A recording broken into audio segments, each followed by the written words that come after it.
काशी दर्शन के सभी सुधी स्नेहिल दर्शकों का एक बार फिर हमारे कार्यक्रम में स्वागत है। स्वीकार कीजिए हमारा सादर नमस्कार। युगों युगों तक अमरत्व का जीवंत प्रमाण काशी, जिसने अपनी अद्भुत विशेषताओं के कारण काशी से बनारस और बनारस से वाराणसी तक का सफ़र अपने ही अनूठे अंदाज में तय किया और इतिहास के पन्नों में स्वर्णाक्षरों में दर्ज हुई। भारतवर्ष ही नहीं बल्कि विश्व के धर्म, कला और संस्कृति की राजधानी काशी, यहाँ की महिमा, यहाँ का इतिहास, यहाँ का आध्यात्म, भाव शब्दों से शिराओं तक का ऐसा सफ़र है जिसे आत्मसात कर मनुष्य क्या देवता भी धन्य हो जाते हैं। भूत भावन भगवान शिव के त्रिशूल की नोक पर बसी, अपने कण-कण में देवादिदेव शिव को समाहित किए काशी को जब सुबह बनारस की स्वर्ण रश्मियाँ छूती हैं तो संपूर्ण वातावरण एक अलौकिक छटा से अलंकृत हो उठता है। माँ गंगा की जलधारा स्वर्णिम वस्त्रों में खिल उठती है। दर्शकों, यूं तो काशी के कई आयाम हैं, लेकिन एक विशेष आयाम है यहाँ के हुनरमंद लोग। आजकल यहाँ के हुनरमंद युवा विभिन्न सरकारी योजनाओं का लाभ ले रहे हैं आत्मनिर्भर भारत योजना के तहत और अपने आप को विभिन्न उद्यमों से जोड़कर, विशेषकर वस्त्र उद्योग से जोड़कर न सिर्फ स्वयं को आत्मनिर्भर बना रहे हैं बल्कि देश को भी नई ऊंचाइयों तक ले जा रहे हैं। देश प्रगति के पथ पर तभी चल सकता है जब देश में सर्वांगीण विकास हो। सबका साथ सबका विकास के सूत्र वाक्य के साथ भारत सरकार आगे बढ़ रही है। देश हित में लाए गए कई कल्याणकारी योजनाओं के माध्यम से भारत सरकार सभी नागरिकों का सामाजिक व आर्थिक विकास सुनिश्चित कर रही है। विकास का पहिया तेजी के साथ चल रहा है। देश अनेकों क्षेत्र में आत्मनिर्भर हो रहा है। साथ ही भारत सरकार की पहल पर सभी का ध्यान आत्मनिर्भरता की ओर है। 12 मई 2020 को प्रधानमंत्री श्री नरेंद्र मोदी ने आत्मनिर्भर भारत का पहली बार सार्वजनिक उल्लेख किया था। भारत की कला और संस्कृति को देखते हुए ये बात स्पष्ट होती है कि भारत प्राचीन काल से ही आत्मनिर्भर रहा है। बदलते वैश्विक परिवेश में आज हमें आत्मनिर्भर बनने की जरूरत है। आत्मनिर्भर होने का मतलब है कि आपके पास जो स्वयं का हुनर है उसके माध्यम से आगे बढ़ना और आगे बढ़कर देश को आत्मनिर्भर बनाने में अपना योगदान देना। वाराणसी अपने आप में वस्त्रोद्योग के लिए काफ़ी प्रसिद्ध है और यहाँ के जो अल्पसंख्यक युवा वर्ग हैं वो भी प्रतिदिन यहाँ इस उद्योग से जुड़ रहे हैं। भारत सरकार की विभिन्न योजनाओं के माध्यम से या राज्य सरकार की विभिन्न योजनाओं के माध्यम से उसका भी लाभ लेके युवा वर्ग आत्मनिर्भर बन रहे हैं और बाकी युवाओं को भी अपने साथ जोड़ रहे हैं, उन्हें भी रोजगार दे रहे हैं। तो ये काफ़ी अच्छा एक पहल है और मुझे लगता है आने वाले दिनों में काफ़ी युवा इस वस्त्रोद्योग से बनारस के जो पारंपरिक उद्योग है उसके साथ जुड़ के वो अपना एक भविष्य निर्माण कर रहे हैं। जनपद वाराणसी में अल्पसंख्यक समुदाय के होनहार हुनरमंद युवा बनारसी वस्त्र उद्योग में अपनी पहचान बना रहे हैं। जब ये युवा अपनी सोच, लगन और सधे हुए कदमों से मंजिल की ओर बढ़े तो सफलता आगे बढ़कर इन युवाओं के कदम चूमी।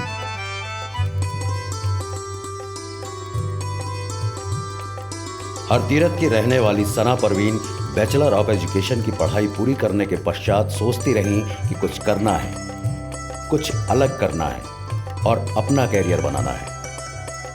आत्मनिर्भर बनकर खुद के परिवार के साथ देश के विकास में भी अपनी भागीदारी सुनिश्चित करना है। फिर एक दिन सना बनारसी साड़ियों के निर्माण में हाथ आजमाने की सोच के साथ आगे कदम बढ़ा दिया। क्लास 7th में थे तब से मम्मी का बहुत सपोर्ट मिला। उन्होंने नई नई चीज़ों को सीखने के लिए बहुत प्रोत्साहित किया। तो हमने सिलाई, कढ़ाई, पेंटिंग और बहुत सारी तरह की पेंटिंग, उसमें गिटार प्लेइंग, स्विमिंग, इस तरह की बहुत सारी एक्टिविटी हमने सीख रखी है। इसके अलावा जब हम ग्रेजुएशन में थे तो ग्रेजुएशन फर्स्ट ईयर में हमने अपना काम चालू किया बनारसी साड़ियों का। जिससे पढ़ाई के साथ साथ कुछ एक्स्ट्रा इनकम हो सके, जिसकी वजह से पेरेंट्स से पैसे ना मांगने पड़े। तो वो चीज़ें काफ़ी अच्छी चली। तो बनारसी साड़ी हम परचेज़ करके सेल करते थे अपने कस्टमर को। फिर टोटल हमने वो सारा ऑनलाइन बिज़नेस पे कर दिया। तो मेरा ऑनलाइन बिज़नेस भी चल रहा था प्लस पढ़ाई भी चल रही थी।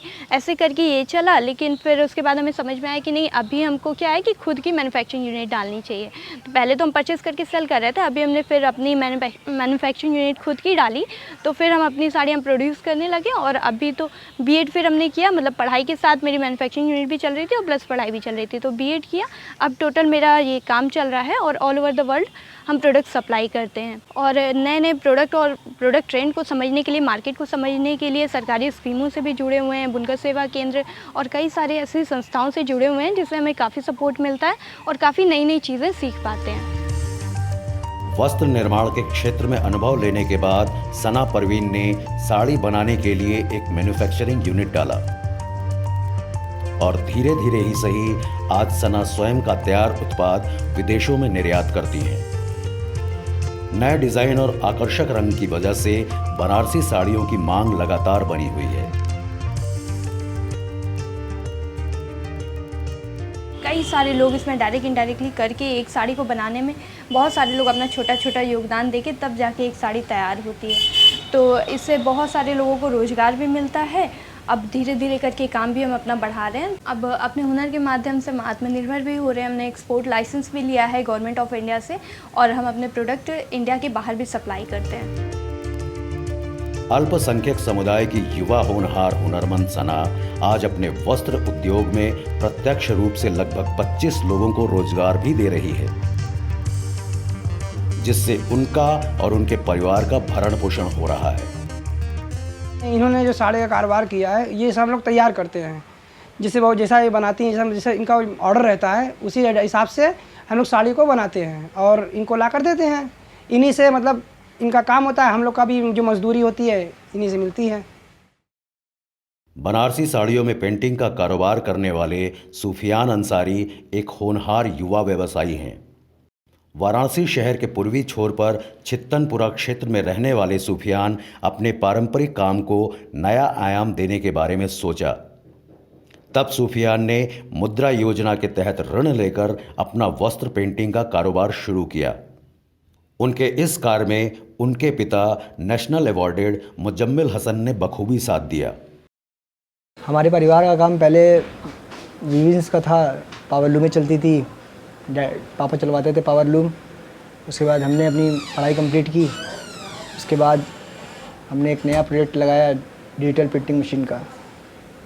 प्रिंटिंग मशीन है वो, जैसे दुपट्टे और साड़ियों पे प्रिंट होता है, डिजिटल प्रिंट जिसको कहते हैं। तो हमें वो प्रोजेक्ट अच्छा लगा। पढ़ाई कंप्लीट करने के बाद हमने वो प्रोजेक्ट पे हाथ डाला और हमने भारत सरकार से लोन भी लिया, जिसकी वजह से वो हमें ज़्यादा सहायता मिली और हमने अपने कारोबार को बढ़ाया। मेरे कारोबार के अंतर्गत 20 से 25 मज़दूर काम करते हैं, उनके भी परिवार को सहायता मिलती है। और एक्सपो में हम लोग जाते रहते हैं, जो एक्सपो लगता है जिसमें हमें जानकारी हासिल होती है। स्वचालित मशीन लगाकर वस्त्र पेंटिंग का काम कर रहे सूफियान अपने कारोबार को निरंतर विस्तार दे रहे हैं। अपने वस्त्र पेंटिंग के कार्य में दूसरे अन्य हुनरमंदों को रोजगार देकर सूफियान उनकी जिंदगी को भी संवार रहे हैं।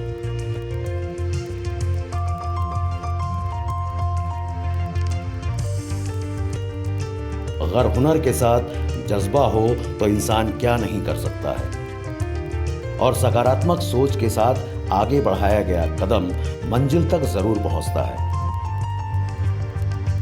इसी आत्मविश्वास से लबरेज अब्दुल रहमान, जो बजरडीहा निवासी हैं, ने अपने परंपरागत काम को नई ऊंचाई प्रदान करने के लिए बुनकर सेवा केंद्र से प्रशिक्षण प्राप्त किया और मास्टर ट्रेनर के रूप में काम करने के साथ अपने साड़ी निर्माण व्यवसाय को भी आगे बढ़ाया। ये काम हमने ऐसे सीखा कि ये हमारे घर में हमारे भाई करते थे, बड़े घर में काम होता था तो हमने भी सीखा और करते रहे। फिर हमें शौक़ हुआ कि इस काम को हम पूरी तरह से सीखें और सीखने के बाद इसको हम एक व्यापार के रूप में तब्दील करें। तो हम इसके लिए WSC गए, वहाँ से हमने सीखा, कुछ नया सीखा, जैसे कि जिग बनाना, डायमंड व चौदानी बनाना, प्लेन कपड़ों में डिज़ाइन बनाना। हमने वहाँ से सीखा और वही कपड़ा हम यहाँ बनाते हैं।